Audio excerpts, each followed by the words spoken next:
Police is not coming. Perhaps it should be down there. Well, what we're trying to do is the Wyoming piece. Since everyone's here, we're going to start 2 minutes early. I'd like to call this meeting to order. And the first thing I would like to do is this is a study session, it says at the top of our form. I would like Wednesday Storm and David Sipley to please stand up. They are from SGA, and they are here to represent SGA. And we will ask for their comments when we have comment period, if you're still here. Would you like to say anything? Go ahead. We're eager to have a new school year here at LCCC, and trying to do a lot this year with the college. I think we're excited, lots of new senators. We have 3 more positions, so hopefully we'll get some new faces around. Thank you for being here. Thank you. Madam Chair, I'm sorry, go ahead, Ed. I was just wondering what their position or title is. There we go. I'm the treasurer for student government. And I'm the secretary. Very good. Moving up. You guys are synchronized. You jump up and down together. Yeah. And nobody in front of them. May I ask a question too? may. I have a question too. I'm Brenda Little. Have you had a chance to set any kind of goals for student government yet, or are you still just?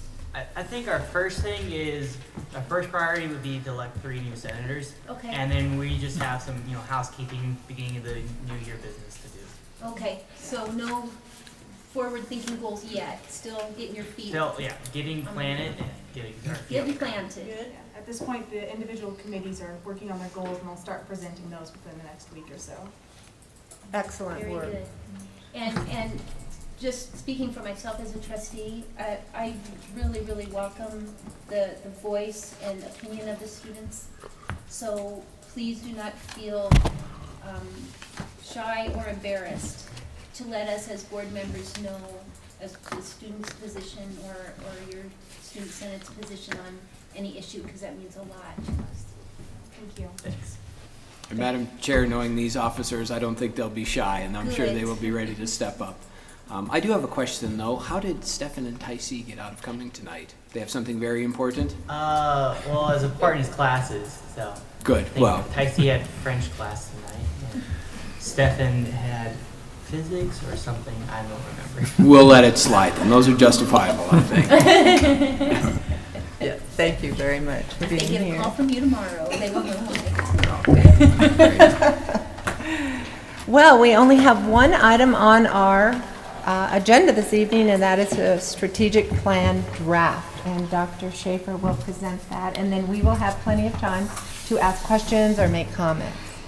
Yeah, Dr. Schaefer? Thank you, Madam Chair, members of the board. I actually will keep my introductory remarks brief and really want to save the time for a dialogue, conversation, question about the plan. One thing I want to say just as starting out is I hope that your fellow trustees, Trustee Du Bois and Trustee Mosier, will join me in the presentation and the conversation about that. They have been with us and along this journey the entire way and have been wonderful additions to the strategic planning process, so I know that they'll have much to contribute tonight. But I thought what I would do is just sort of recap the timeline and the sequence of steps that led to the development of this plan. Most of you remember our conversation early after the first of the year, just sort of setting the stage and talking about strategic planning, what we wanted to accomplish. At that time, you asked me to facilitate the process and lead the campus through that. So this later that spring, recognizing that the strategic planning process and developing an updated strategic plan was one of your priorities as a board, we convened a very robust strategic planning team. It had all executive representation, members of the trustees, member of the foundation board, 4 faculty members, forwarded by the Senate, staff Senate members, professional staff. It was a very, very robust team.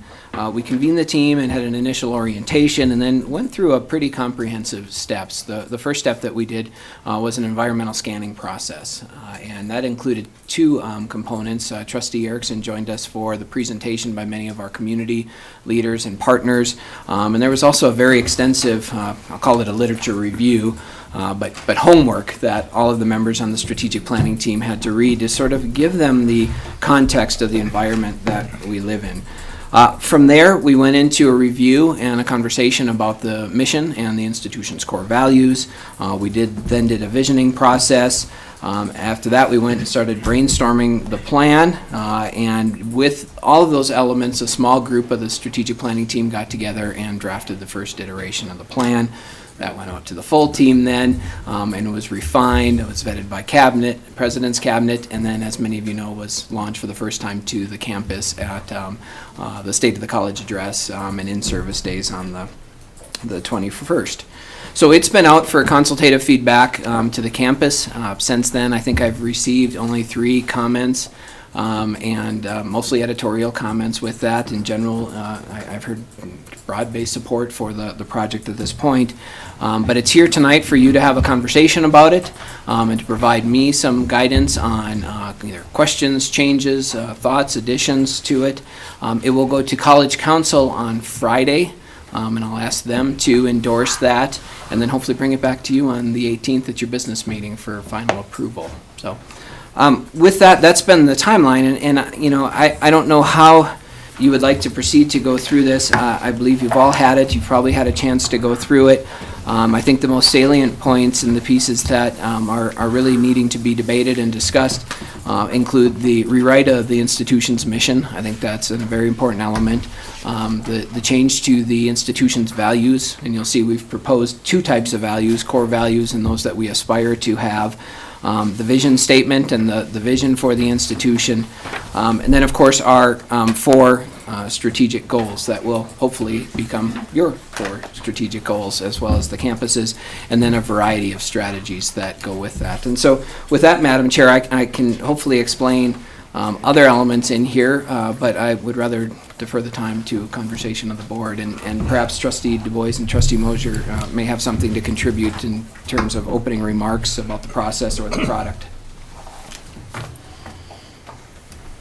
Gentlemen? Well, I just want to say that it was an excellent experience, and we started off by learning a lot of statistics from Anne Marie, and that was very helpful. And then we had Joe lined up some very important civic leaders to come in and tell us what they were expecting from the college, and that included not only industrial people, but political people and, well, for leads, the mayor, all that sort of thing. So I think getting their input was very valuable too, as far as setting up the final plan. And Thank you, Bill. then we discussed, of course, the mission and the values, just like Joe said. And those are the things we came up with. Thank you for your time. Well, it was my pleasure. Okay. Ed? I really feel like much of the work kind of explains what we were trying to do. I guess if we look at the strategic plan and try to put it from the perspective of what's going to help the students in this community and in the service area that we provide educational opportunities to, I think that is kind of the guidance I would say as we go through and look at this and keep reassessing it is, you know, what or how does this help us in achieving the goals that the students are seeking? Thank you, Ed.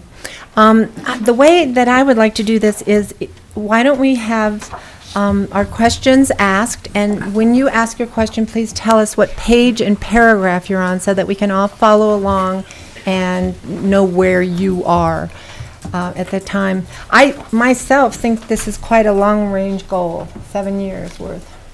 Thank you. It's amazing. Okay, who would like to start? Well, I have a question myself, and if you want to think about your questions.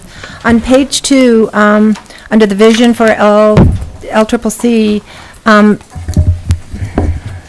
toward the bottom, it says, clear academic pathways, high-touch services. I don't know what a high-touch service is. Madam Chair, high-touch services pertains to the concept of where we want to take all of the different services that we provide for our students, and to make sure that there are numerous, frequent, and high opportunities for touching students to help them with those services. Okay, so then later in this document, I saw that you want to have each student with a counselor or a mentor or that kind of person through their different pathways in the college. So that's really what you're referring back to. Yep, Madam Chair, correct. That is one element of that. The Okay. proposed approach to student advising here at the campus would include, and I don't know, Judy, I'm going to get it wrong, I don't know if we've actually come to a name of what that means necessarily, but one individual that a student connects with when they apply and when they're admitted to the campus. And that person follows them throughout their time at LCCC, regardless of program changes, regardless of what struggles they have. There's sort of that person that sticks with them, that provides that high-touch service to them as they navigate the resources and things that they need to finish their educational goal. Well, I really like that. And has that been the case in the past? Madam Chair, I would say no. Okay. So this is a new direction that we're going in. Thank you. Madam Chair, I have a number of comments and questions and also requests, but you brought up an area that I'd like to ask a question about at this point. Please. And it's in regard to the advising every student. What page are you on, please? I'm on page 11. It's B, Roman numeral II, advising that's student advising that assigns every student a single case manager. Could you identify the qualifications of that case manager? Madam Chair, Trustee Erickson, I could, but I think Judy would do it much better than I would, so I'd defer to her if she wouldn't mind. And thank you, Don. That was one of the questions that I had as well. So I think we're going to dovetail pretty well tonight. Thank you, Judy. Absolutely. Thank you for the question, Trustee Erickson and Madam Chair, members of the board. The qualifications generally of a professional advisor, someone who is, that's their profession, would be, you would see a variety of people in that kind of a role. Often they would have a master's in counseling and guidance types of things. They could have, there are now degrees in higher education. That's where my master's is in adult and higher education. You might see people who have a background in teaching and then switch, and so their bachelor's could be in any number of different areas. You look for people who have then also experience in student services and usually in advising of some type. And we're a large enough school that I think, based on the applicant pools we've had recently for some of the director positions that we've been hiring, the pool is pretty rich out there for advising and advisors. I think we would attract some good, very qualified people. Right now, our advising team are made up of people generally with masters in counseling. So these case managers are full-time case managers, they're not faculty? Right. Are the faculty involved in advising the students, or will they be? The faculty, we talk about the faculty role as continuing to be a mentoring role.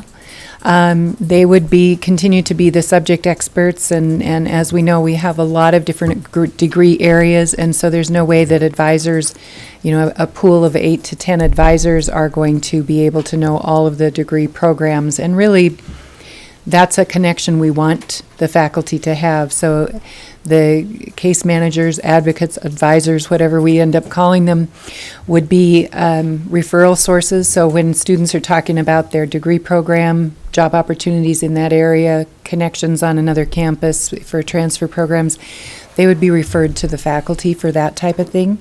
The faculty will meet those students in their classes, and of course be encouraged to continue basically the relationships they've had so far, which from my point of view are very, very open and welcoming to students. I think our faculty do a really great job of that. They're involved in clubs and organizations to a degree that I have not seen. So I'm excited about that role, and I would say for most faculty they won't see a big change in their role with students. There certainly will be no restrictions put on their role with students. And Madam Chair, Trustee Erickson, if I may add, one of the things that's helped me we tend to think of advising and advisors as an individual person with an individual process, and in the reality, our students need advice from day one until they actually complete, and they get that advice, that advising from a variety of different individuals. One of the primary relationships and inputs for that advice when it pertains to the program is from our faculty. And so that relationship will be there, but they also need advice on career transitions, financial aid, off-campus issues. What differentiates what we're trying to do with these, and again, I don't know if that's the name we'll use, case manager, is that's the person that helps guide a student to identify where they can get the appropriate advice. So when it's a program related, and if I'm going to go into nursing, we connect them with the nursing faculty and they develop that relationship. But if I need assistance with financial aid, if I need help with a disability that I may have, this person connects them with each of those resources. So they are really the glue that helps identify and connect the student to the place where they can get the best advising they need for whatever the issue is that they're facing. Where I'm coming from on this question is, Complete College America is one of the 3 areas that they're very strong in promoting is advising, along with remedial education and improving performance. And it seems to me that an area that I've heard in the community for a while is that many of the students would like to have more assistance on the academic level. So that's why I'm bringing that to the table for discussion. And you mean academic advising? Yes, when I say academic, they identify their career, their pathway, and then they're going to move along, and then they have a little difficulty in a particular academic area. That there's a conduit for that type of interaction. And I suspect, listening to what Judy said there, that's part of what this overall case manager would be. You're right, case manager isn't such a neat, I mean, is this a case from the court? Yeah. Is this a case from here or what? But it doesn't seem quite like the right nomenclature. Yeah, it's an interesting term, Madam Chair, Trustee Erickson, because of where it's typically used brings with it some type of negative connotation. But in reality, each student is a unique case that comes to the campus, and we want individuals that connect with each individual and manage them and all the wonderful attributes that they bring through their entire time here.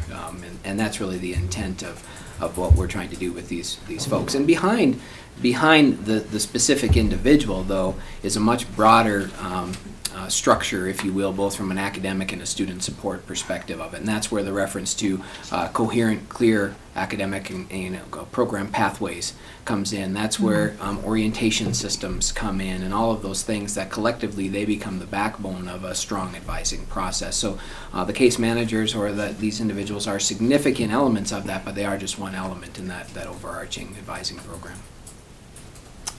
Thank you. I guess, Judy, I would like to ask how soon this process can be in place, because it sounds like each advisor will have a fair number of students. It's a process, and I Right. thank you for that kind of analogy, because what we're probably going to be able to do right now, we just finished interviews for the director of that group of services in student services, and so that person will need to get on the ground and be working with the team.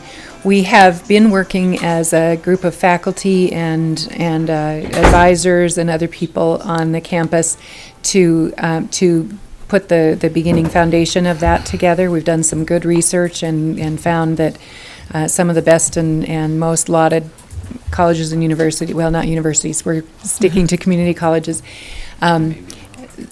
who say they're, who we've read about in lots of the things that you had in the strategic planning big book, they don't have it all figured out either, because it's a very individual thing to every campus. So we're going to be working together to put this together. I would like to see us start with the new intake students for spring. It's usually a smaller group, and I think we can handle that size of a group first off. And then as we put this plane together, as we fly it, because truly the time is very, very short, as you know. to getting those students in. We will scale it up as we can, and that scaling up is also not a scaling back of the faculty role unless those students don't have a home. So we will be sending out lists of each faculty member's advisees and asking them to tell us which students do you need to keep with you until they finish, because you've got a good relationship with them or they're close to graduating or whatever the reason is. Our intent is not to disrupt any relationships.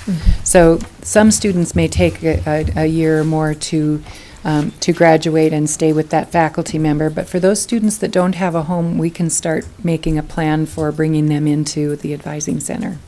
Okay. Thank you, Judy. You're welcome. Anyone else? Ed?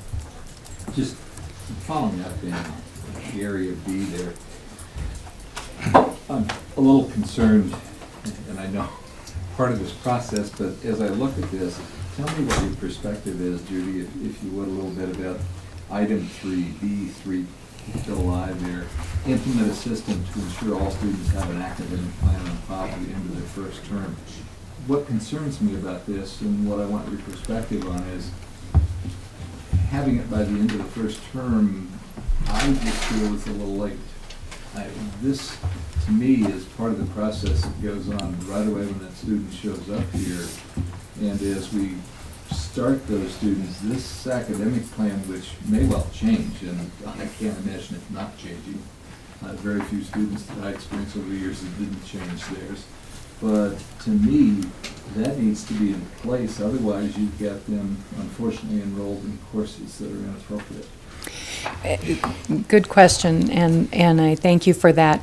The intention is to marry all the processes. We have all the intake advising that we do currently. That will not go away, and we'll probably be inserting some strength into that. For those students who are undecided, however, giving them an academic plan before they've really had a chance to think about it, do some career exploration and identification, you're just giving them a plan that, yes, they will change. So our intention is, in concert with this first semester course, is to do some intensive career exploration and search and try to identify what the best career path is for that student, so that by the end of their first semester, it's not just something on paper, it's something that they now have goals set and they're married to that, or they're very committed to it.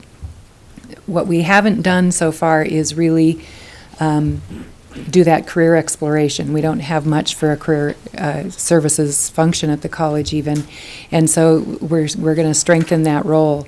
We'll have to do that in the course of with a course that kind of follows on from orientation and goes into that first semester, because it's a time-consuming on both the facilitator and the student's side to really have them do in-depth and meaningful career exploration. So that's the intent, is not just to have something that they put down because they have to have a degree plan. It's really a career plan. And we think that if we do that work up front, they will be less likely to change their mind 6 times before they finish and waste a lot of time. So end of the first semester, hopefully a lot of them have that in place beforehand, but we want them to be very committed to it by the end of their first semester, which is a change in practice.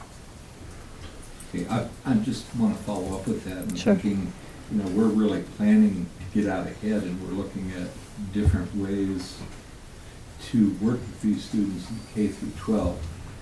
And I guess that's where I'm coming from, is thinking that if we're really doing what we say we'll try to do in this plan, we're going to have the kind of relationships in K through 12 so that ideally these students are coming to us with that already taken care of. Now, I know back here we talked about in the plan, one of the challenges we have, and it's alluded to, let's see, earlier on we talked about the Page. at-risk students, the 5%. Page, please.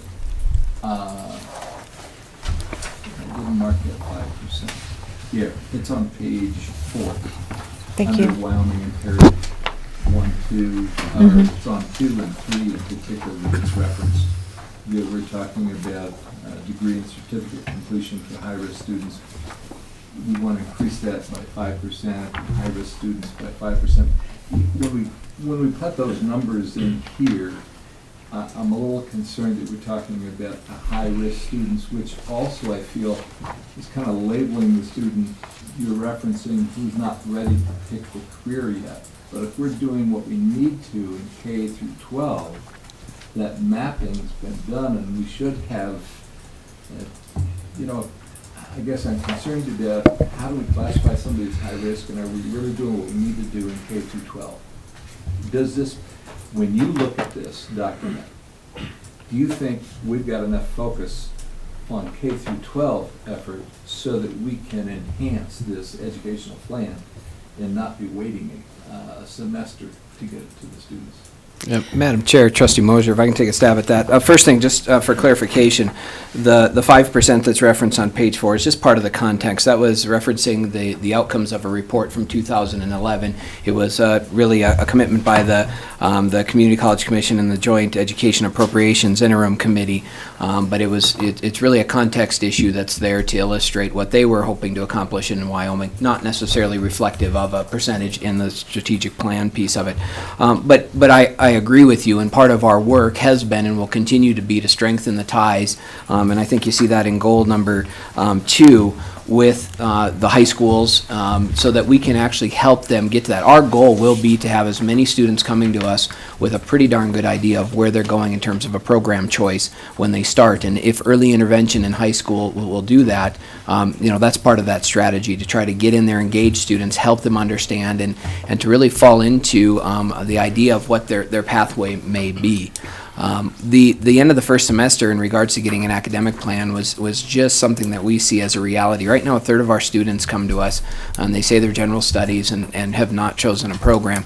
Unfortunately, many of them come 2 weeks before the start of a semester, and there just isn't adequate time for those individuals to go through comprehensive career planning and exploration. And so what we would rather do is design a first semester, first year experience that does certain things to make them successful. And one of those is exploring career options, identifying and developing an academic plan that will carry with them. Other things are to engage in college level coursework if needed, become college ready through developmental education, build relationships with others, understand the resources available at the campus. So it's really what we hope to be is a smaller and smaller population of those students that are coming to us that need sort of that intrusive experience in their first semester to get them on track.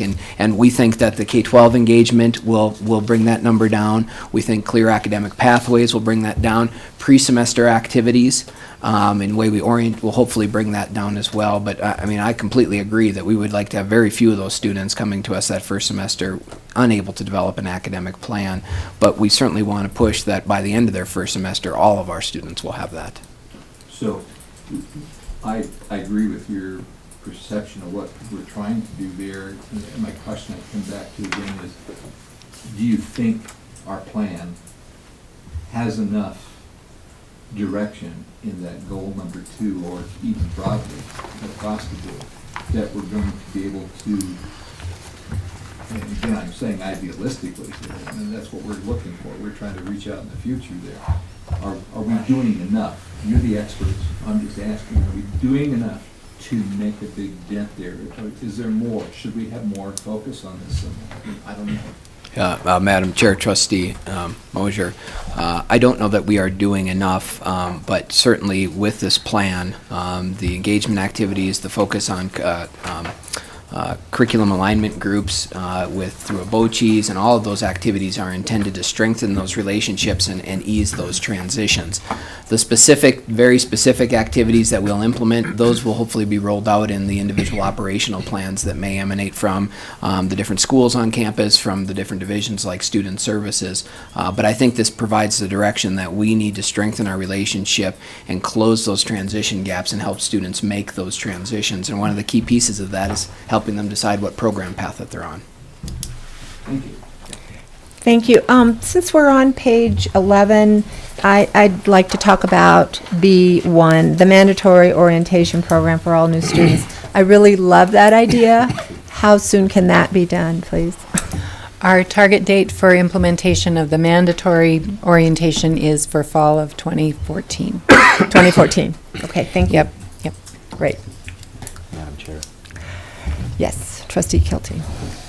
I'd like to talk a little bit about B also, and what I'd like to talk about what appears to me to be sort of a mismatch between resources and goals here.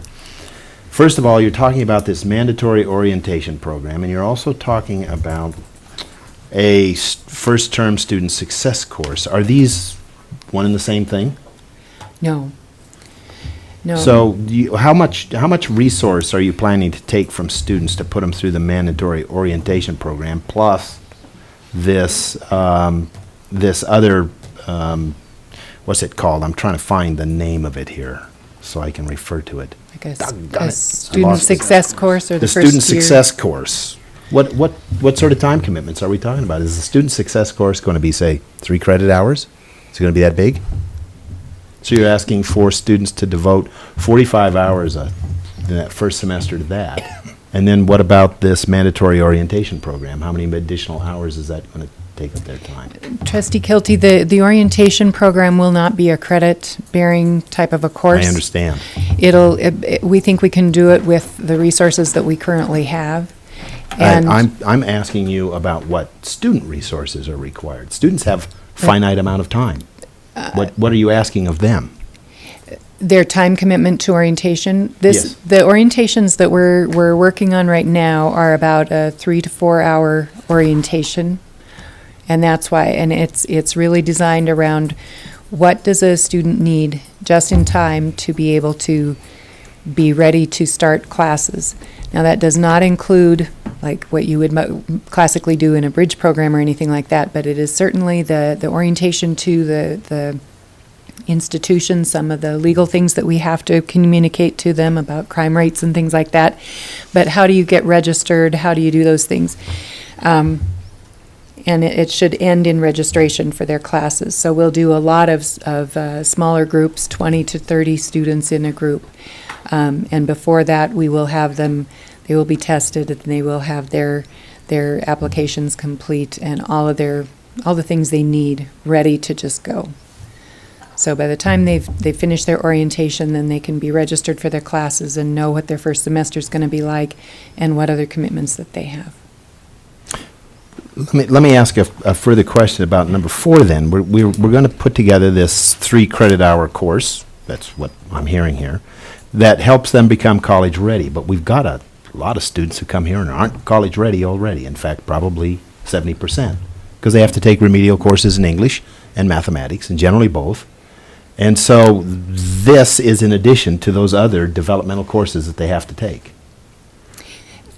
Trustee Kilty, just today, Dr. Fierro and I were, the faculty and staff that are putting this course together shared the course outline with us, and so we don't know a lot about it yet, but what I can see from that is it's designed to be a transferable level course to be part of the general ed transfer core that would be acceptable at UW.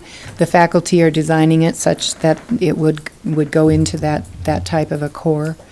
As well as connect to orientation and all of those. What at University of Wyoming would this connect with? Madam Chair, Trustee Kilty, one of the, as you may be aware, one of the foundational tenets of the new proposed general education core at the university includes a seminar course.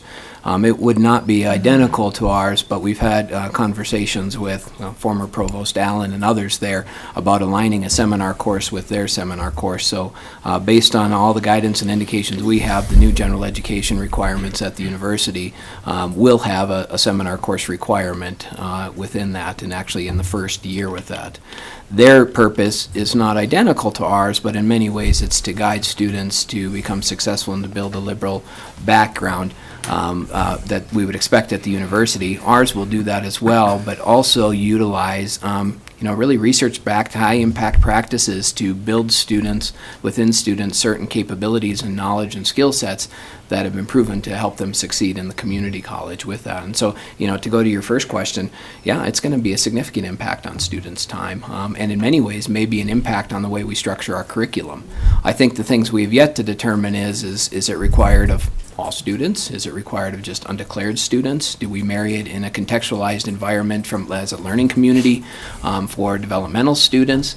But what we know is, from research from CCC, from the Community College Research Center at Columbia, that mandatory orientation, student success courses, these intrusive early engagement activities have a significant impact on the success rate of community college students. And so that's our intent, is to put those in front of students and to get more of them to succeed and to get on track.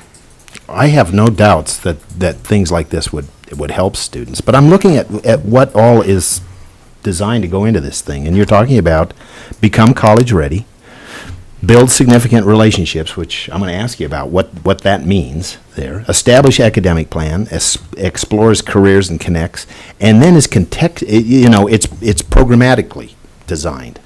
So if it's programmatically designed, you've got to get the faculty involved in it, or somebody who has some knowledge of particular programs, yes? Madam Chair, Trustee Kilty, by all means, and I think those are the things that are yet to be identified as far as the course. There has been conversation about taking any type of approach. So whether it's career exploration, or for somebody who believes that they want to go into a business program, exposing them to the library resources and the use of electronic databases while they're researching a topic germane to the field of study accomplishes both of those objectives. And so certainly the faculty have to be involved with teaching it and with developing it and all of those types of things. The intent is to use relevant activities for the student, but at the same time build with them the skills and the knowledge of the resources here that they have available as they're doing that. And so there's that academic component as well as the more student services element component of it, if you will. Well, when we're talking about the programmatic themes and pathways and so forth, we're not talking about just a few of the faculty. We're talking about basically the entire faculty involved in this in some way or another. What are these significant relationships we're talking about? Who are involved in these? Trustee Kilty, one of the things that keeps going in through my mind as we discuss this is what kind of a sea change this might feel like on our campus, and another reason why this course is eliciting a lot of discussion among the faculty and staff too. But those significant relationships they can be with anyone. But we want to be purposeful about them, so that's why the advising program is a personal relationship between an advisor and that one student, that every time a student maybe changes their program, they don't get a new advisor that knows nothing about them. That's a significant relationship, and one that we will be very purposeful in forming, that student stays with that advisor until they finish.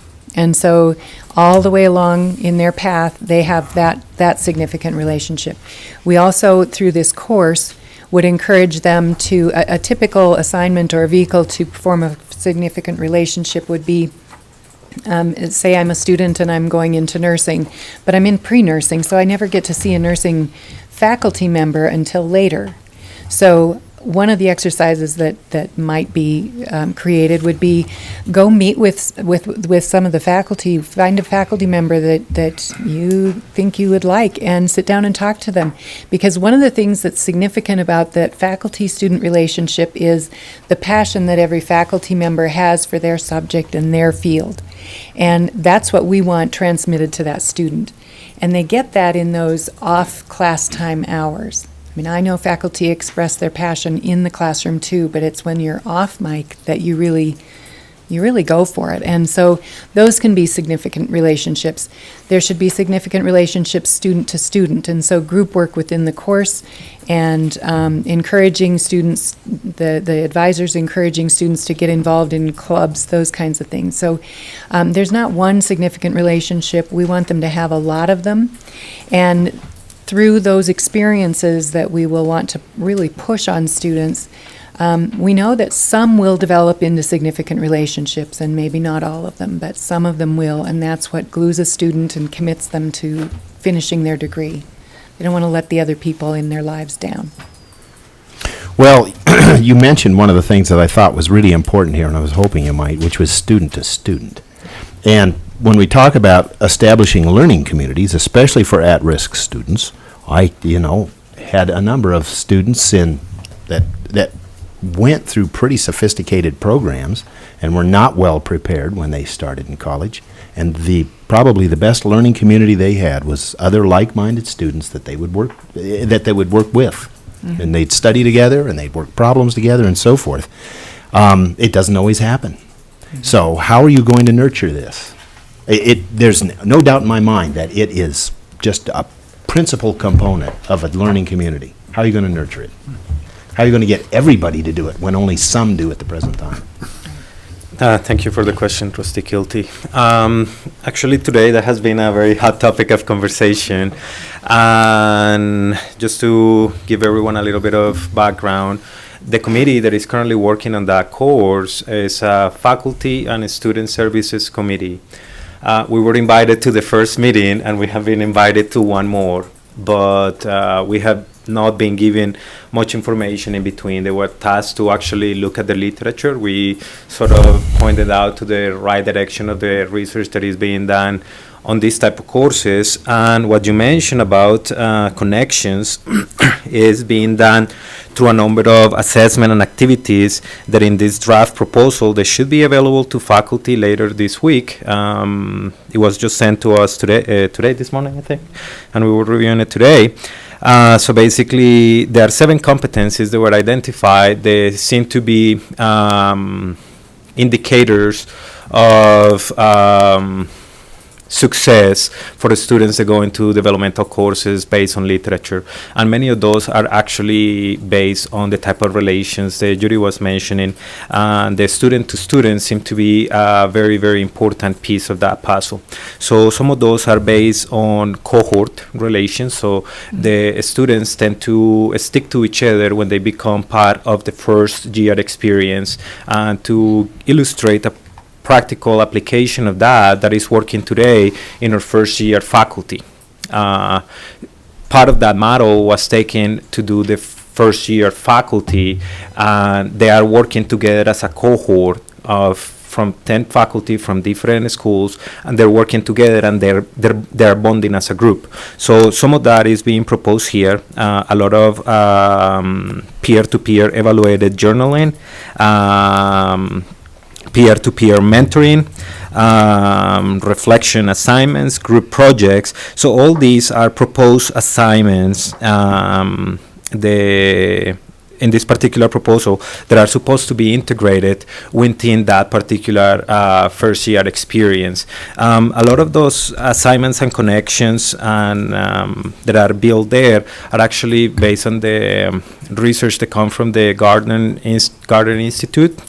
And one of the relations that is very important there, aside of the peer-to-peer, is the faculty. And today, during the conversation, we talked about faculty teaching that course, and I do agree 100% the faculty of the different schools have to teach that course. But it has to be taught in a way in which the student builds an initial relation with the faculty member as a teacher and as a person at the college, not me as a biology instructor. In other words, I teach that first year experience, and the student that is afraid of taking science courses may find a friendly face on me as a faculty that taught that particular course, and they are more likely to go into my course. And not only they are more likely to go into my course, but they are more likely to do well for me because the relation was established to begin with. So some of those things are being proposed on this particular curriculum that is by no means finalized, but it has been. Actually, I feel pretty comfortable saying that basically 100% by faculty, because we have been really not invited to many of those meetings. So, if I hear you right, what you've got for a plan here is to use a lot of formal structures to try to generate this, and you're talking about curriculum, faculty, projects, and so forth.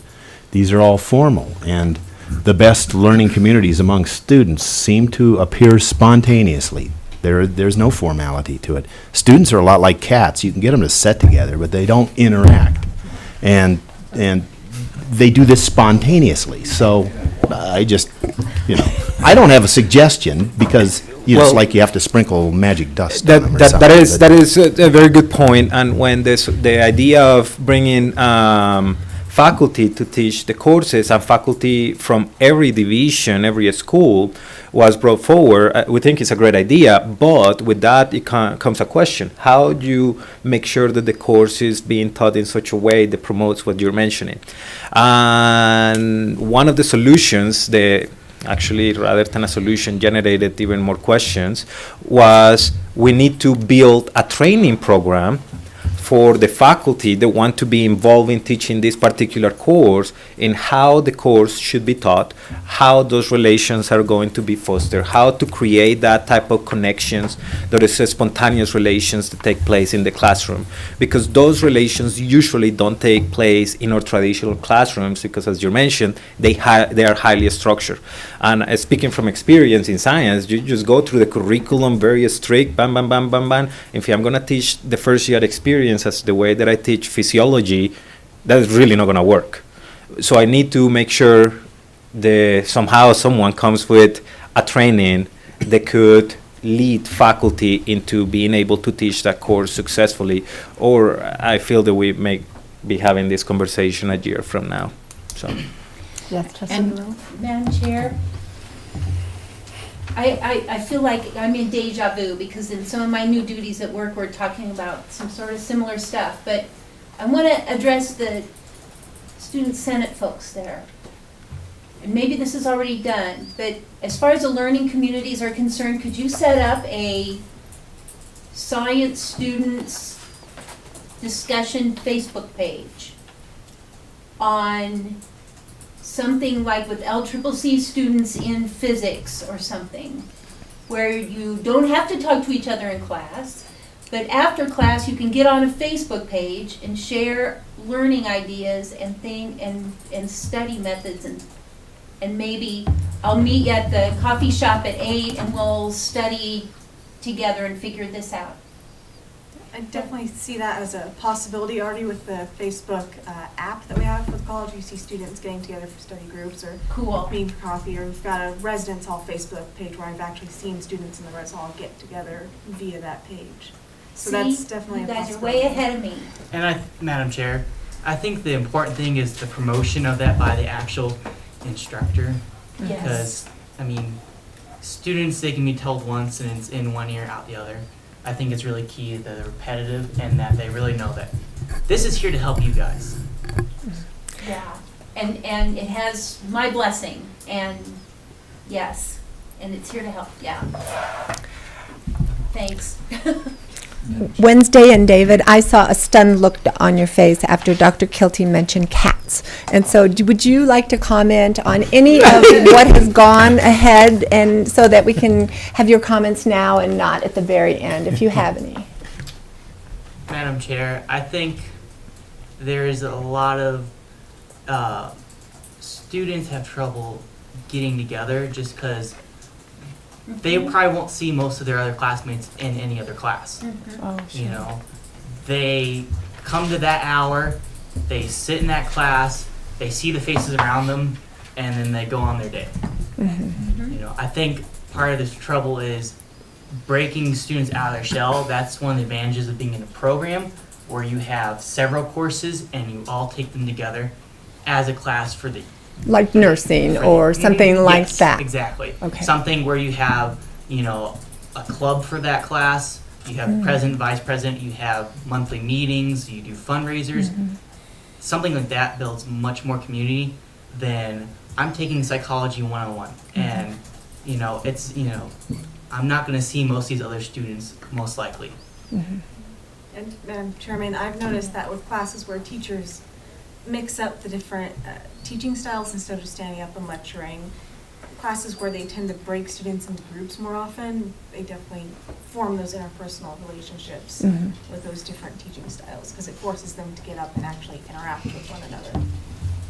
Thank you. And any time that during this conversation you would like to make a comment, please do so. Dr. Kilty, do you have more?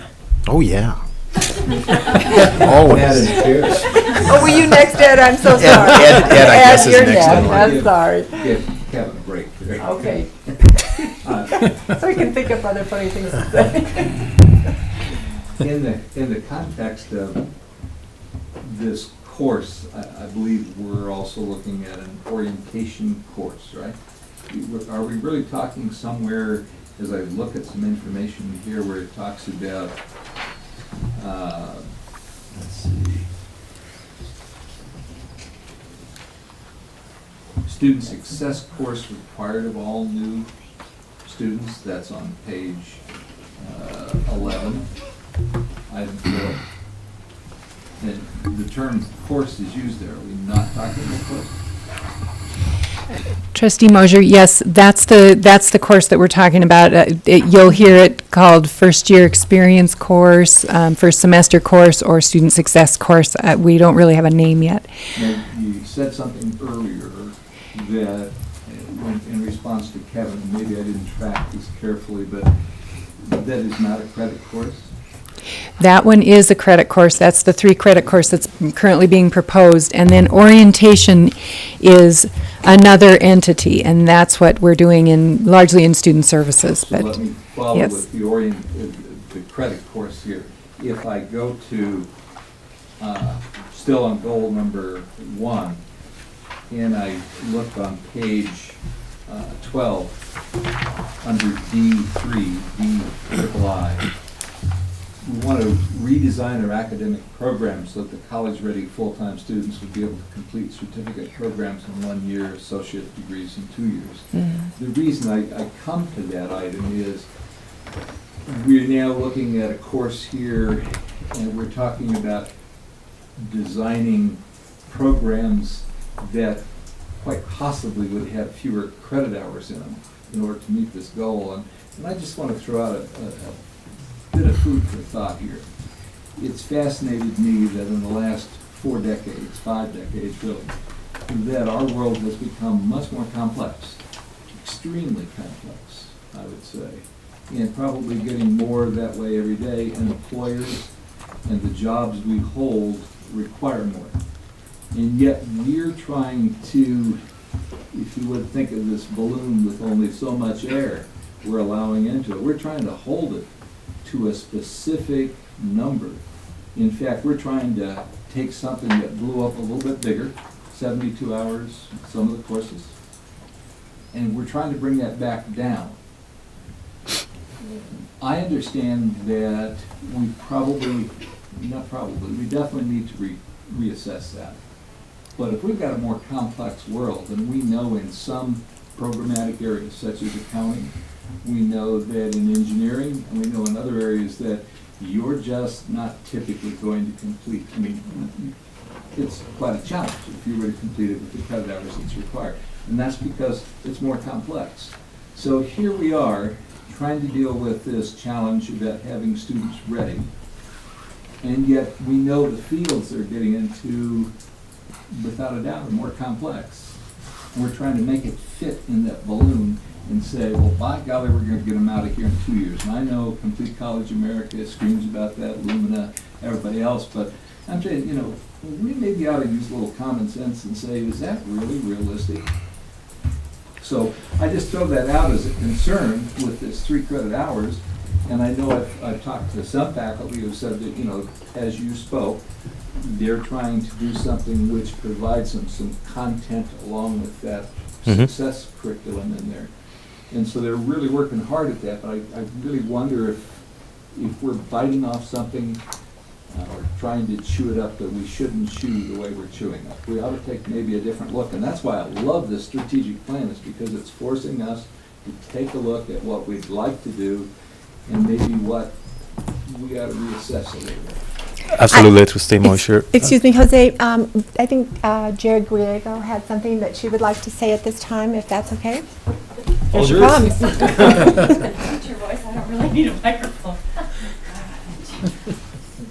Madam Chair and trustees, I would like to tell you that I had the privilege of sitting on this committee all during the summer that's put together this 3 credit hour class called Freshman Experience, Freshman Seminar, whatever. We don't have a formal name yet. For those of you who have taught and been involved with LCCC for some time, it's the old freshman seminar that was 1 credit hour class, mostly offered to scholarship students and It was kind of soft skills kinds of thing, but important in terms of getting students connected, learning study skills, learning how to navigate things at the college. So now the impetus has been to restructure that class into a 3-credit hour class. We have done research of the literature to see what other colleges are doing successfully, and we have looked at all of that and tried to come up with competencies that we think have been successful other places and that will fit at LCCC. The goal is for faculty to take ownership of that course in the 3-credit hour format. The goal is to run that out in fall of 2014. Now, I'm very sensitive to efficiency and effectiveness, and so my part of this has been, now how do we take the competencies that we have established in this course and make it fit in our particular programs? And so we have, for example, I teach in the accounting and management programs. We have a course called Introduction to Business. And we also are at 72 hours and need to bring it down. Jeff and I have been working really hard to bring it down to 64 credit hours. But we want to look at the idea of incorporating all of the competencies in the freshman seminar class and combining it with Introduction to Business. So we haven't lost our contact initially with the students that know they want to be in business-related fields, but yet we're still teaching them study skills and how to connect effectively on the campus, how to manage their time, how to put together an academic plan, which we have not done those things. We haven't even tried to do those things, honestly, in Introduction to Business before. But I think if we have a marriage of the two, that it will be very successful for our students. And then the business faculty are the ones that are touching them first and helping them within our division. Now, I speak from the business division, but I know that there are other people across campus, other faculty members, that would be eager to do the very same thing.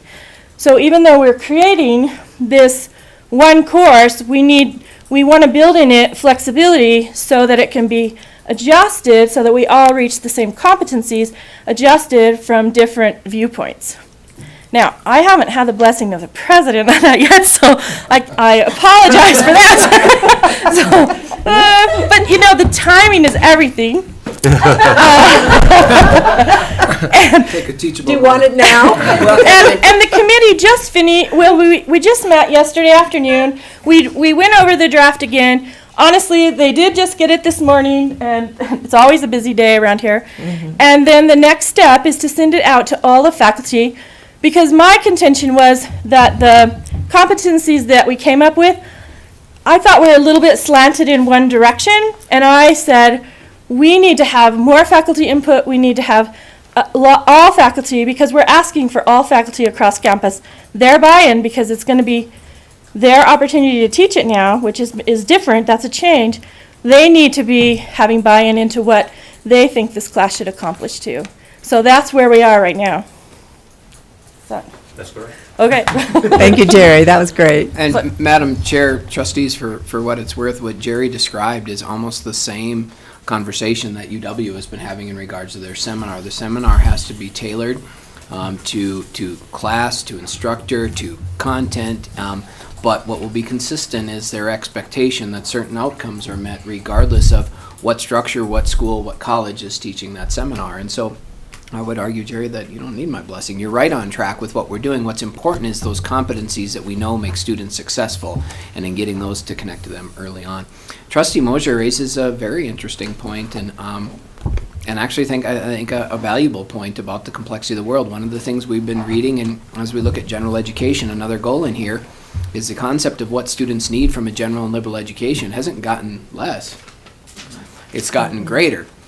But the interesting counter-argument and the devil's advocate position that I would take is that as in industry, if I can call education an industry, I don't know if I can, but as an institution, we have done very, very, very little in terms of becoming more effective. And I think we've tried the time on task, the additional seat hours, the add more credits, add more content, and assuming that that's going to make the difference. And yet the conversation we should be having is how effective is the instructional delivery and the learning environment. And one of the things the conversation about restricting credit size has done has forced us to rethink about the way we deliver the content and help students learn. How do we more effectively engage them and get them to that result? And we've done very, very little research and really done very little, I think, of significant work in understanding ways to assess learning and find ways to teach more effectively as we're assessing learning so that we can get them what they need in a more timely environment. We think that this credit hour binds us so much, and that we think, well, we need more, they need to know more, so we need to add credits. But credit hours really are a structure that should be somewhat alien to, learning the learning process. And so we struggle with that environment. But one of the things it does when we look at it, one, we have the accreditation requirements, the expectations for completion, whether it's political or accrediting agencies. We have financial aid rules and all those things that suggest if you're in a 2-year program, right now I think they want you to complete within 150% of the time or 3 years. So it's forcing us to really look at our curriculum and structure those programs so that students can feasibly complete, which then forces us to rethink the way we approach instruction. And how do we do that? I mean, that's the wonderful challenge that we have before us, is how we take an increasingly complex world, many students that have different risk factors, and teach them in a way where we preserve quality, but yet we get them to achieve at a higher rate. I mean, that's the challenge before higher education, and that's all of the things you're finding in this plan are our interpretation of how we can apply high-impact practices, best practices, to help us move down that road. But, I mean, it's an interesting struggle we'll have to deal with. I agree. Thank you, Dr. Schaefer. Dr. Kelty. Thank you. Well, the point that Ed was getting at was what I was referring to early when I talked about a mismatch between resources and goals. And over here on Part D, on page 12, subsection 3 says completely redesign the programs so that students can complete an associate degree in 2 years. But we're adding all of this other stuff, and at some point something's going to have to give. I don't think we're going to see many more students complete in 2 years than we do at the present time. A lot of them just need a lot of help. And I thought, maybe I'm naive about this, but I thought community colleges were supposed to provide exactly that. Madam Chair, Trustee Kilty, I agree with that. But we have done enough benchmarking and considering other community colleges in the nation. We now have evidence that suggests that community colleges that are serving a much more diverse, and I would argue at-risk population than we are, with implementing some of these practices and clear academic pathways, are helping those students to succeed at a much higher rate than LCCC is. And so we need to look at it. Please keep in mind that with all of these things, clear academic pathways and designed to complete, there are going to be exceptions. There are going to be. Dental hygiene is a great exception. There is no way we are going to get dental hygiene into a program that's less than 72 credit hours for a variety of reasons. But there are programs where we have enough evidence of other institutions who have been able to do that with quality and success at certain credit thresholds. We need to learn from them and figure out how we can get other programs to meet that threshold. Our programs are not designed for students to complete, and as such, they don't. And again, I don't want to put their students on the spot, and I don't know what programs you're looking for, but and remember, keep in mind, these are high achievers, they're student government, executives, Officers. and all of those things. But tell us how effective and how easily is it to navigate the academic programs at LCCC now, and maybe you found yours to be. Well, Madam Chair, President Schaefer, there's this term that's common among students at the school. It's super sophomore. LCCC and community colleges in general are known as 2-year institutions, but for the third and maybe even 4th-year students, they don't they haven't completed their program or the credits they need, so they're considered a super sophomore. Now I'm in the physical therapy assistant program, and with the prerequisites just to apply, that's a minimum of a year, I'd say. And I think Wednesday could add to that. Yeah, Mr. President, Madam Chair, I'm in the nursing program, and I actually transferred from another community college over in Portland, Oregon, and my college experience, I started out, honestly, I had no idea what I wanted to do. I wanted to be a history teacher, got my EMT, now I'm in nursing, and I'm happy there. But I can't count how many years I've been in college now, but I think that LCCC, like especially with the nursing program, it's at least 1 year of prereqs. Sometimes more if you're working full-time trying to pay through school, so definitely. I've seen a lot of students where, especially if they don't know what they want to do, even if they get started on a good path, like I was on a good history teacher program, and then that just changed. And college, especially two-year colleges, I think a lot of students come here because they aren't sure and they'd like to explore, and that takes more time before they find what's right for them. Yeah, and Madam Chair, as a follow-up, so you fortunately have chosen two program routes here that we have clearly defined academic pathways. Both PTA and nursing have that clearly spelled out, the process students have to go through. But you've made a point, I think, that Jerry was making and others were making, is for those students that aren't quite sure, the more purposeful, and I'd even say structured activities we can engage them in early on that helps them explore, build relationships, and get to that point is going to lead to a better outcome for them in terms of actually completing on time versus doing that exploration all to themselves. And so ultimately, to me, the conversation becomes one of the quality of the outcome and how successful we are in getting students to complete. And you know, if that means we have to have 80 credit programs and we can produce those results and show that we continually get those students to accomplish that and succeed, you know, there's arguments for that. But we have, I say, enough evidence to suggest that other campuses are able to do it within credit thresholds that are not at that. We need to learn from them and see what's unique about them, or apply what they're doing here and see how we can get us there. But that doesn't mean every credit's going to be 60, 64, 72. But we want to try to structure those pathways that when students come to us and they make that decision, I'm going to be a physical therapist assistant, it's easy for them to see from where they're at now to where they can complete. And hopefully we've done that for you guys. Madam Chair. Trustee Moser. I really agree with Dr. Schaefer when you take a look at the needs of individual programs, and that's something I think maybe, I'm not sure where, I've thought a lot about it, but I can't come up with a solution yet, but in our goals, one of the things I think we need to do is talk about communications with students, with parents, to help, I think, the public and the consumers, the clients, whatever name we want to put on them, to be more transparent. We talk about that in here in a couple of places, but I'm thinking from the standpoint that when you look at a couple of programs that these students are in, if we were to present that, those are really not two-year programs. They have preliminary work that has to be done.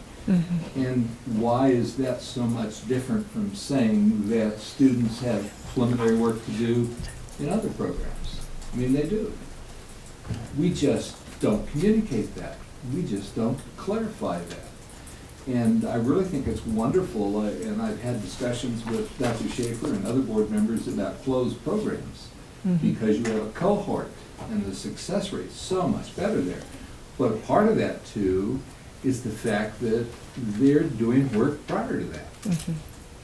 And we probably need to take a serious look at better communicating that to students coming in. I mean, you can still, in 150% of the time, I had a lot of students that, yes, they were the super sophomore. I had a lot of 5-year folks, but they were working, they're doing those other kinds of things, but at the same time, a lot of those folks who were traditional would finish in that 2-year time frame, and many more in that 150%, they were finishing. And I think we need to help the public understand that a little bit. And I really appreciate your folks' comments. I agree with you, Ed, because I think a nursing student, if they're really fortunate and stay on task, the first year is the year that they put in to be accepted to the nursing program, and then once they're accepted, it's usually 2 more years. So it is 3 years, or 150%. So that makes a lot of sense to me, and yet some people still can't quite do it because maybe they have 3 children at home and they're working. So that nursing program might even take a little longer than the 2 years. So, thank you. Dr. Schaefer, did you have something? No. Dr. Schaefer has nothing more. Okay, Madam Dr. Chair? Kilty. Oh, yes, Butch. On page 11 there, where we talk about redesign the college institutional scholarship and aid programs in a way to strategically accomplish desired outcomes. Having spent about 8 years in the foundation, I think this would be an excellent area in which to involve the foundation more, especially when it comes to scholarships and financial aid. I know that we spend a lot of time on building campaigns, but I think you can involve foundation members when it becomes personal on scholarships especially.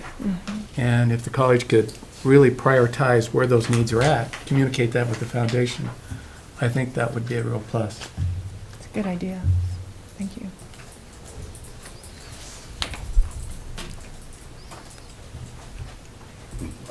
Sounds almost like we're starting to wind down, so could I make just a couple other remarks? You may, I think we're not winding wound down down yet. on You're goals still and talking. strategies.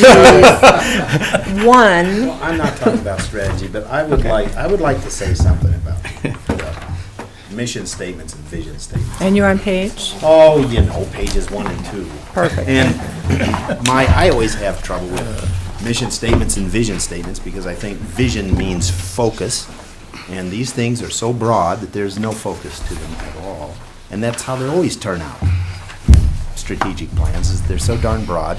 They're like saying we're in favor of motherhood and apple pie, and you know nobody can be against anything in there, but there's no roadmap for how we're going to do things. And this does have a roadmap later on, so I like that. But your vision statement, it says in the future, and then there's an ellipsis, and by God, I hate that. What you're doing here is you're writing a statement that you would say this is our vision at some point in the future. That's what you're really trying to do here, and I wish you'd rewrite it to make that clear. It's with the ellipsis in there, it just seems like awkward, fragmented writing. So I'm going to leave that where it may. And the other thing I wanted to talk about was this table on page 6. And I don't think anything in this strategic plan depends upon that table, but this is non-credible data. And I'll just give you a couple of spots that should suggest something odd about this. Welders, cutters, solderers, and brazers in the Cheyenne area, 351 annual openings.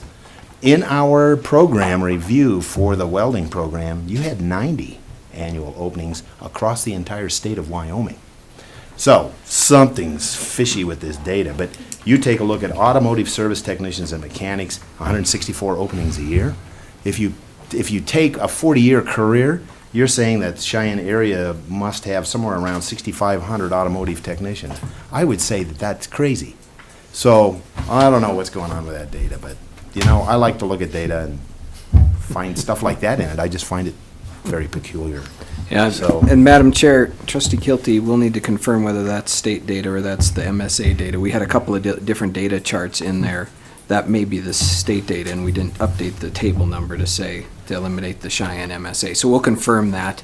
But these data, when we looked at it, we looked at both the Cheyenne Metropolitan Statistical Area as well as the state, and then add some region. And we had Tony Glover from the Department of Workforce Services Research Division give us, these are updated numbers, but you may be correct, these are most likely state data, and we did not update the table heading when we changed those things. I was at that particular presentation, and as I remember it, also, Dr. Kilty, you got to recognize these are numbers through 2020. They're annual openings, and that's what I'm talking about. As annual openings, it's non-credible data. So Okay. if they were over an 8-year period, yeah, I could agree, but that's not what it says, so. Well, which leads me to believe that they're the statewide expectations for annual openings. But we'll confirm that and get those appropriate as well. But in the original draft, we had 3 or 4 different data tables that included Cheyenne, MSA, state, region, and all that good stuff. So we'll confirm that. Well, I just want you to know that it really provided me a great opportunity to whine about some data, which I really like to do. Makes me feel better. And you will now know why I sent you the email earlier today that I did. So that'll be our inside joke. All right, Whoa. I'm done. You're done? If Dr. Kilty's done, I'm not. Okay. I still have some more. As I Trustee indicated, Erickson. I had some comments and some requests. The questions, I think, have pretty much been covered here. And I like to shift the focus from the student and the faculty to one of the other missions of the college, and that's community development. And on page 5, where it says responsiveness to community and economic development needs, it makes the point that the bedrock of any community is an integration of both economic and societal health. And that's the purpose of LCCC, is to develop and sustain both. The cultural needs of the community are extraordinarily important, and we need to tailor enrichment and training activities. The workforce activities out here, and also what are in the goal 2, I believe, are very well identified, and the strategies are very well identified for that part that deals with the economic and the workforce. Where I think there could be some expansion and some attention is on the community development side. One of the things that we speak to in here is that the LCCC wants to be responsive to the cultural needs of the community. If you look at Goal 2, you don't find anything in there that speaks to the cultural needs of the community. I think it would be useful for another section D that would be identifying what the community development needs are and how we're going to be responsive to those developmental needs, which can also be considered cultural needs. The life enrichment activities that are going on out here are very abundant.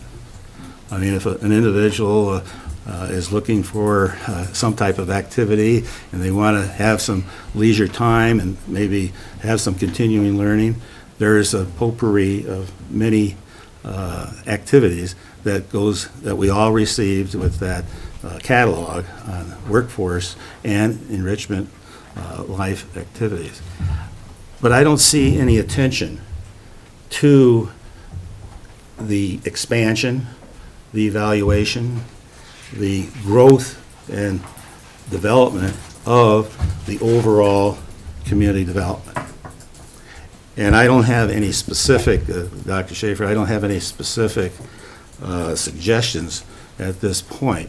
But I note that we have good advisory committees for those areas of economic and job development, and where we can maybe help in, say, in-service training and so forth.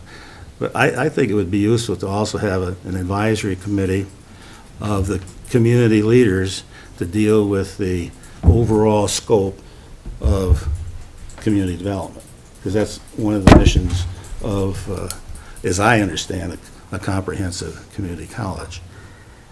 Given that, I just throw that out as an area that I think would be useful for this strategic plan to address.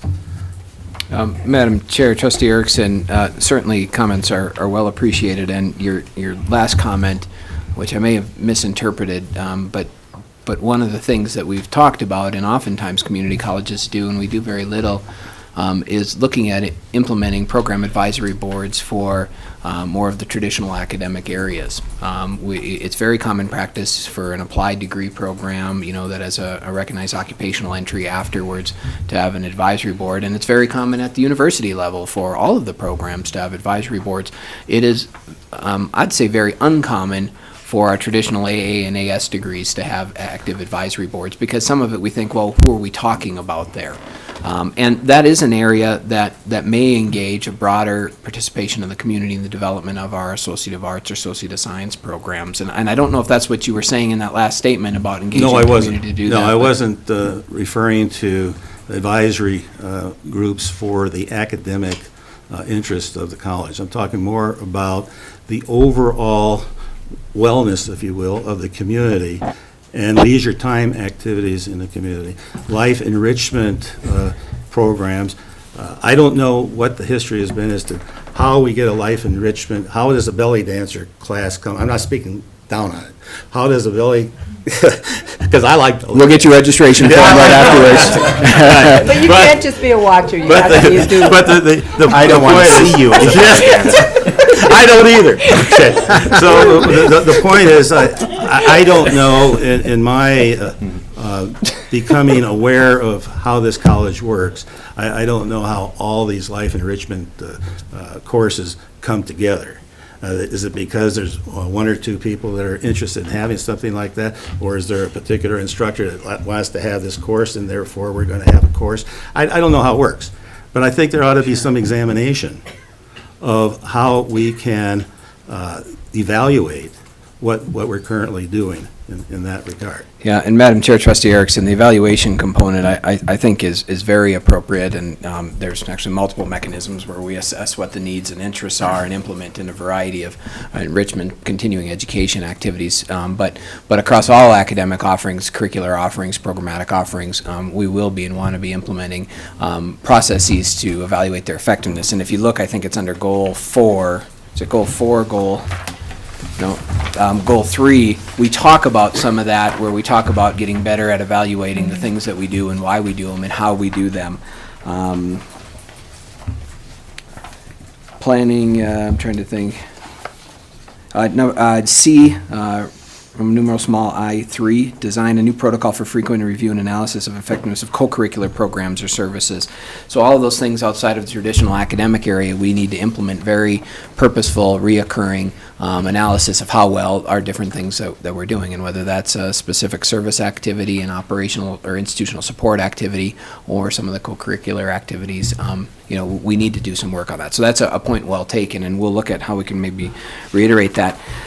More specifically, though, and one of the things that I would caution us, because I heard this from the institution, not from you as trustees, about the existing or the past strategic plan, was that plan was brought forward with a slate of a little bit of everything.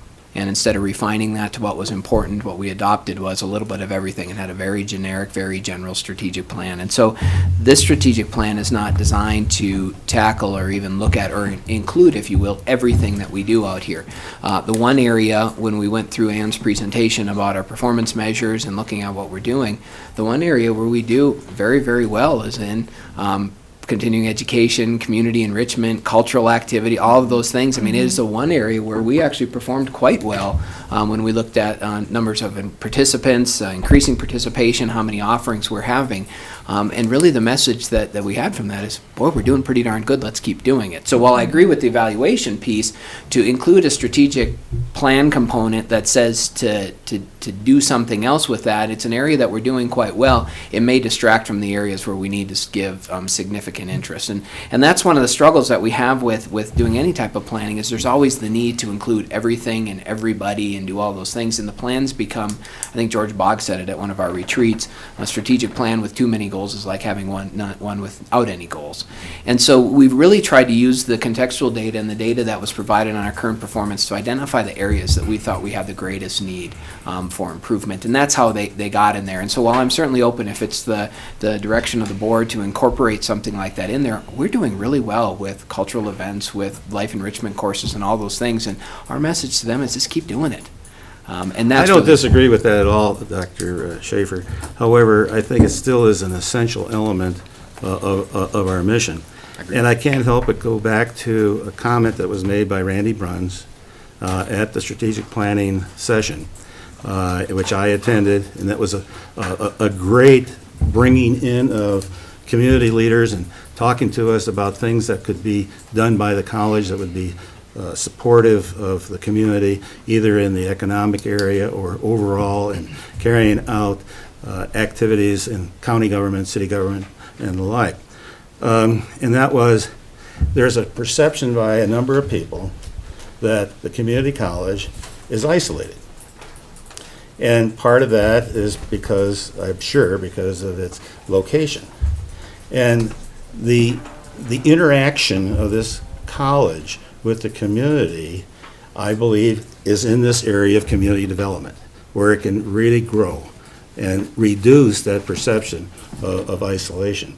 So what I'm requesting is that there be some further consideration, not to the specifics, because I don't have any clue what the specifics should be at this point, but that in the Goal 2, that there be a D that deals with the responsiveness to cultural needs and community development.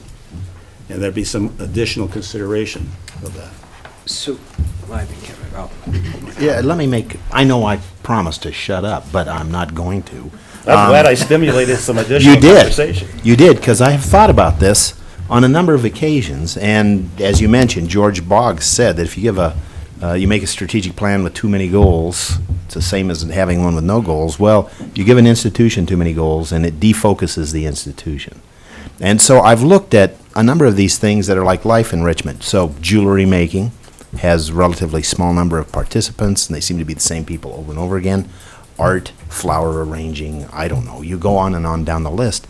And traditionally, I've come from cities in which there was a parks and recreation department that did a lot of this stuff. And I wonder if we shouldn't maybe include in the strategic plan just some effort to coordinate with parks and recreation in the city that would make us seem less isolated, to combine with city government in this regard, and it would also provide less opportunities for the institution to become defocused in things that are really germane to its mission. So I don't know. I just thought about those things. They seem like parks and recreation sort of things. We can run them in connection with the college, but they seem like parks and recreation sort of activities to me. Madam Chair, I want to address what Kevin just said. I understand what you're saying, Kevin, but in many ways, I think those courses do connect us with the community. And I know folks that have their one contact with LCCC and their love for LCCC connected with one of those types of courses where they know they can come to a college campus, study something fun and different, and explore that environment and doing something fun and different. And getting to drive out here and be on a college campus, that's kind of fun and exciting for folks.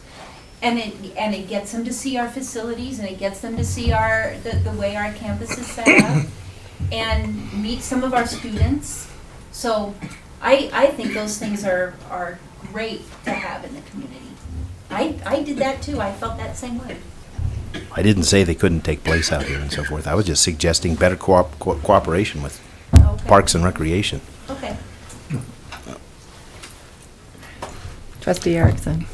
I'm not proposing an additional goal. I'm proposing within a goal, attention to this particular initiative that I just reviewed with you. So you want some feedback? That was kind of the feedback that I would like to give on yeah, that. and Madam Chair, Trustee Erickson, I'm not against it. What I'm trying to do is structure it. So from this plan, your plan, we have these goals. And from these goals, we have recommended strategies that I'm going to ask all of the divisions and opportunities to operationalize. And some of them are very specific, some of them are a little bit more broad, but I'm going to ask the campus. What I'm struggling with is what strategy am I asking them to operationalize in that regard? Is it just to formalize the connection? Is it to find efficiencies with the connection? Is it to just validate that we're responding the need? That's what I'm struggling with in my I think it's mind. all of the above, and it's actually putting it out there for that type of discussion. That's where I would be coming on that. Okay. If the board, if you guys would like that, I'll be happy to talk with the folks in that area and see what they think or how we might be able to frame that. And I know they do that, and like I say, the evidence shows we do it quite well, and so we'll see what we can come up with. Madam Chair, Don, I'm not understanding what you mean. So we as a board need to. No, I'm not asking the board to make any type of decision here as to where we're headed on the priorities of these strategies.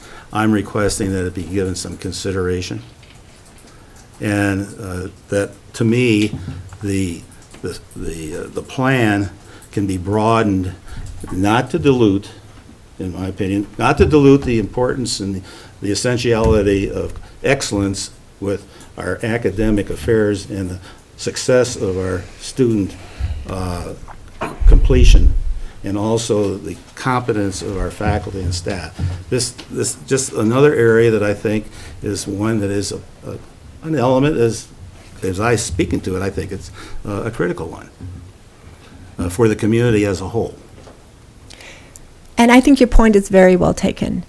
I guess what I'm hearing around this table at this time is that in many respects, we are paying a great deal of attention to our cultural environment. We have these extra classes that bring people to the college. I know a young man that just comes out and takes jazz band, and he's a graduate here, but he keeps coming back because it's very important to him. I think our cultural series through the foundation is incredible.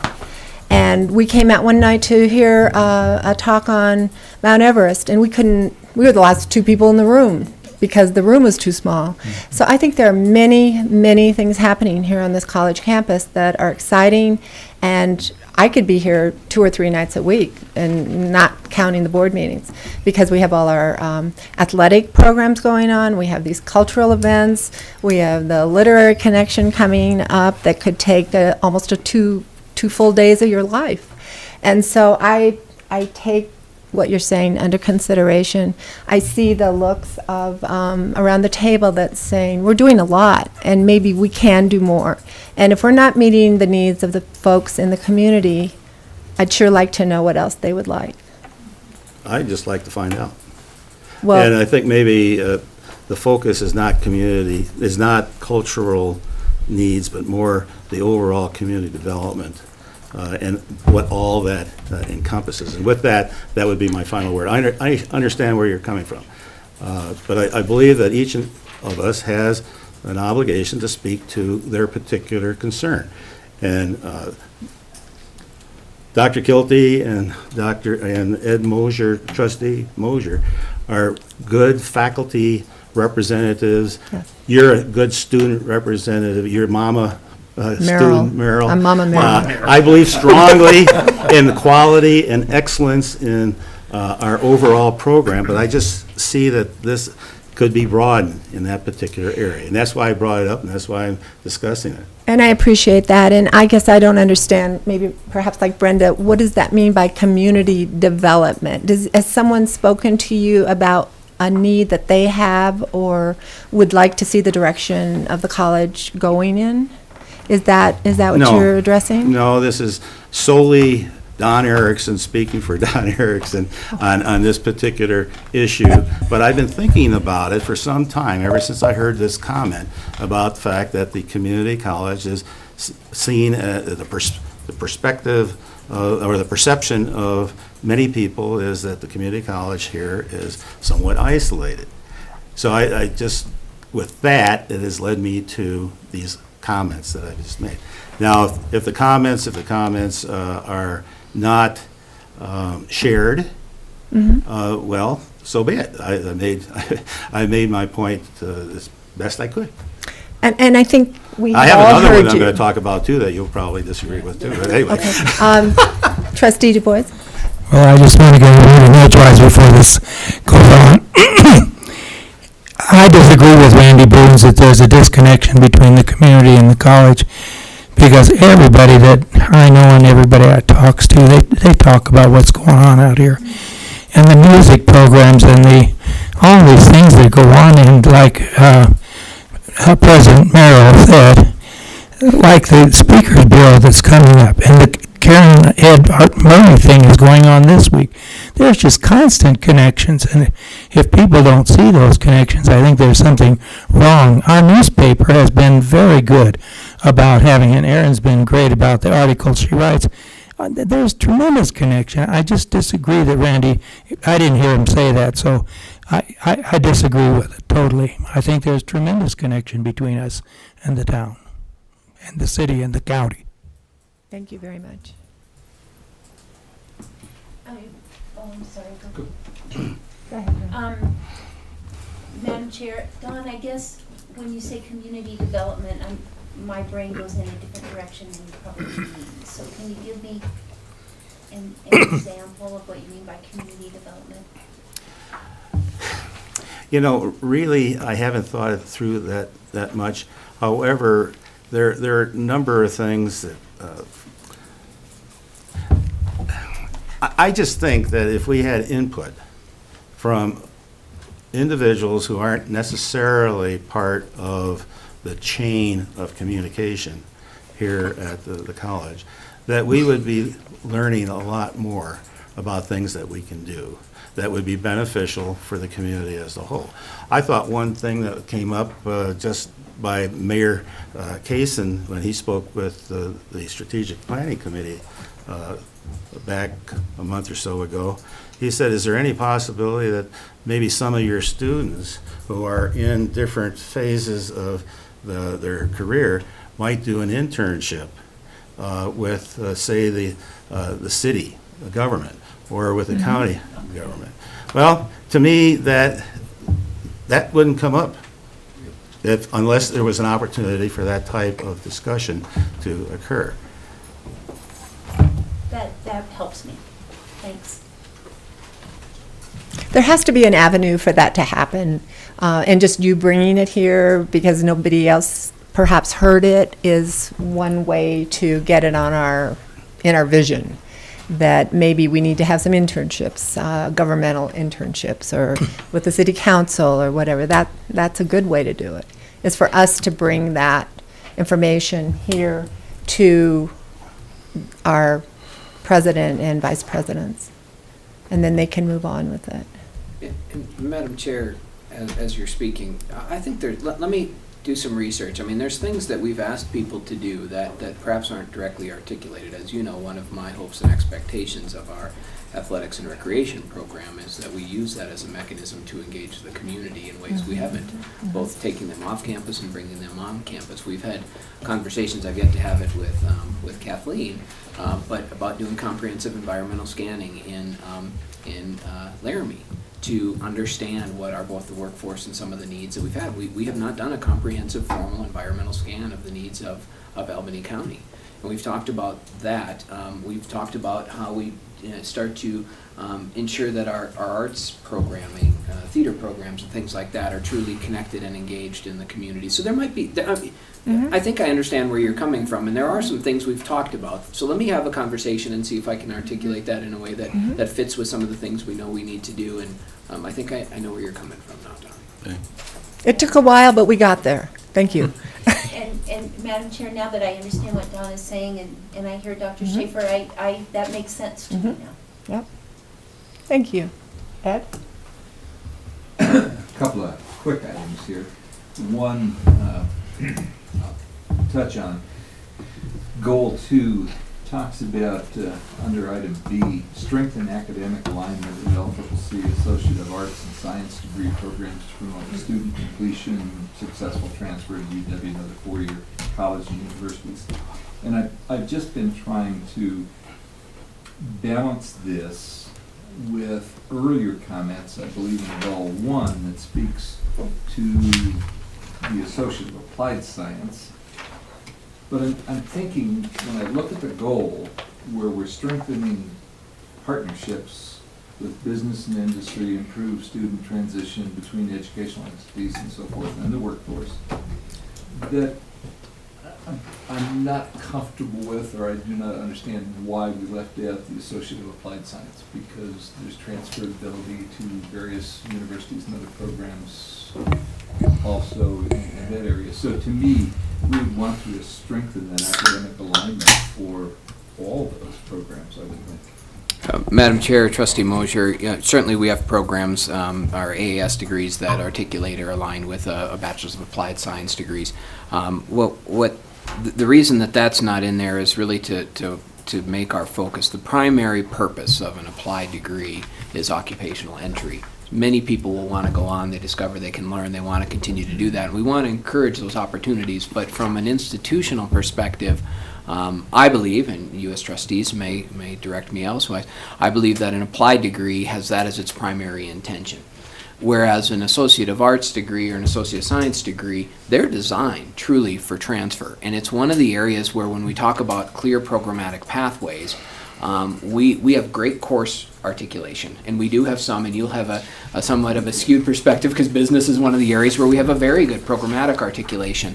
But we have a lot of majors on our campus that have courses that articulate, but collectively as a degree, if you were to try to truly align the start at LCCC with the completion of the baccalaureate degree, that's one of the areas where we don't do a very good job of doing that. And so it's not that we don't want to sustain or even encourage continued opportunities for transfer from applied pathways. It's that we really need to hone in and ensure that our Associate of Arts and Associate of Science programs seamlessly get students from here to there into completion and bolster that completion rate once they do transfer the matriculation rate. I understand the point. That's the focus, it's not to ignore it.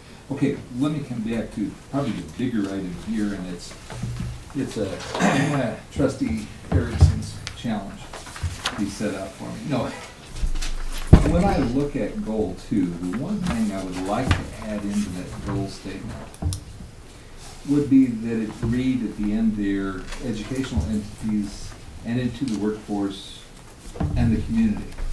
Now, the reason I want to throw community in there is because I think under C, expand relationships with business and industry partners to ensure programs are aligned with employer needs.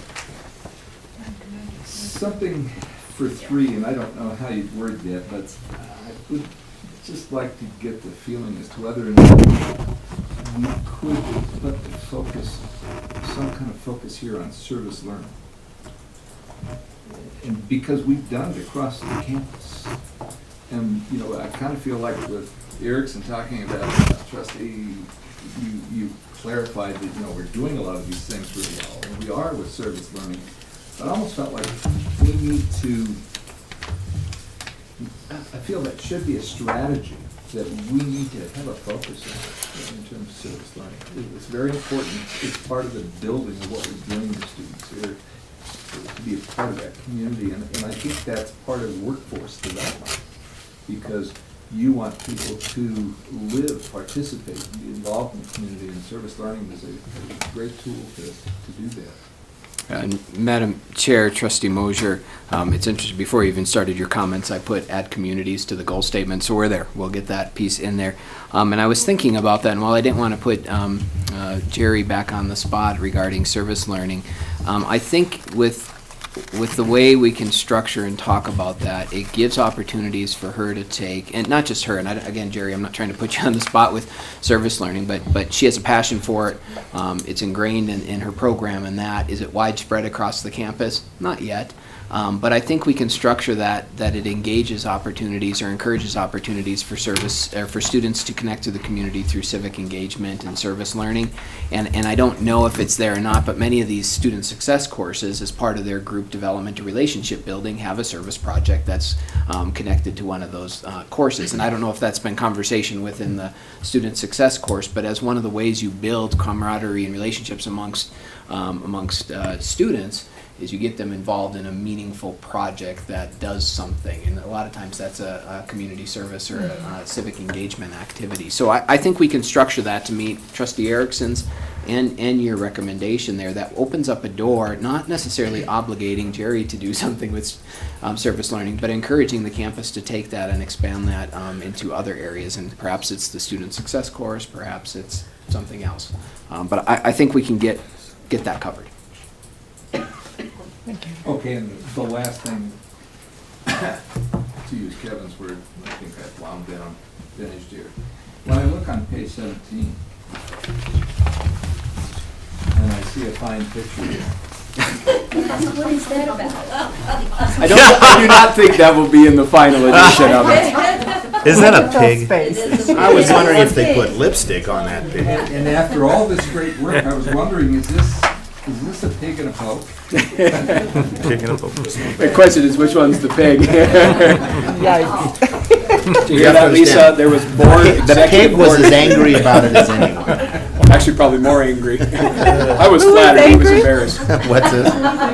The pig. Oh, the pig. Dr. Schaefer, you should tell them the story about how this came to be, because I think everyone would appreciate. Please, Dr. Schaefer.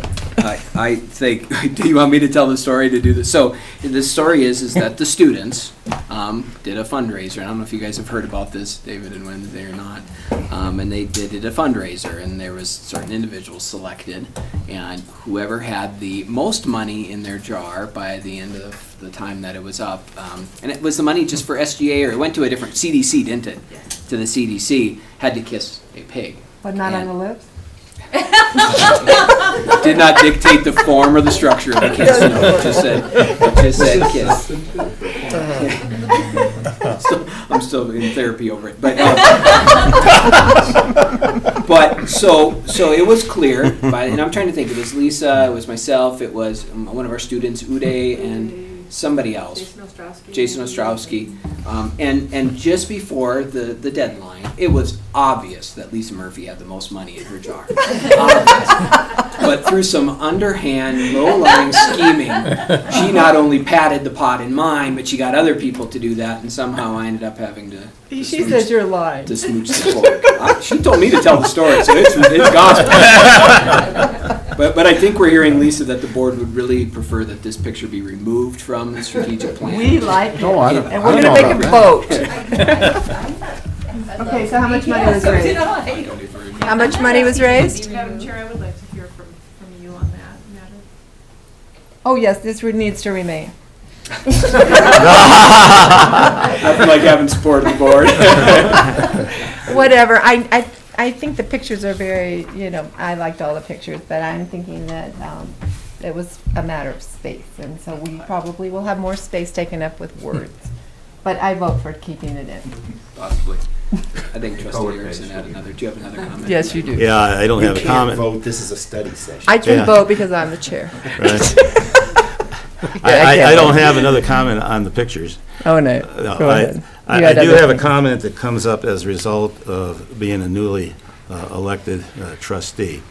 And Chris and I both are newly elected trustees, and we had what I would consider to be a very good but brief orientation from Dr. Schaefer and also from Trustee Little. But I think that, and where I got this idea came as a result, page 14, goal 3, D, finalize the establishment of a strong system of Board of Trustees, policies, and accompanying administrative procedures. And I think as a new trustee, it would be helpful to have a more thought-through orientation, which I mentioned to the the human resources individual that is involved in putting together orientation, I think, for new employees, new staff, new faculty, and the like. This may not be the time to bring this up, but sometimes it's good to say it more than one time. And I'm not suggesting that that be language in the strategic planning document. But there's another element to this that I think, as I look at myself, and that is my own professional development as a trustee, and how I can go with my own continuing education, and what kinds of things that we as board members will learn to do our job effectively in all the areas to make good policy, to carry out the strategies with the leadership of the President Schaefer and also our faculty and staff. So I'd like to see a little more attention given to us for our, especially as a new person, because I know it gets kind of sensitive. You folks that have been around here a long time, you probably know it all, but I don't, and I'm still learning. As I said once before, the more I learn, the more I know I don't know, and it's it's truly an exciting adventure to be on this board, to be with the dedicated people that I see around this table, also who are employed here, that do the work. It's a great experience. So don't get me wrong when I suggest that I think it would be useful for us to have some professional development so that we can be more effective in how we do our work. Thank you. I think you're right. Christine? I would just like to share a quote of what an astute board member said to me. Bill Du Bois told me at the very beginning, quote, "Put away your romance novels, honey, you'll never read so much in your life." Oh, Bill. He was right. Yeah. There's plenty of reading. Yes, we have lots to read. So is there anything else that anyone would like to talk about our strategic plan for the years 2013 through 2020? Well, I think we're going to get done early this evening. So I believe there's no executive session, so this meeting is adjourned. Thank you very much. Thank you, everyone, for coming. So October, the meetings are a week late.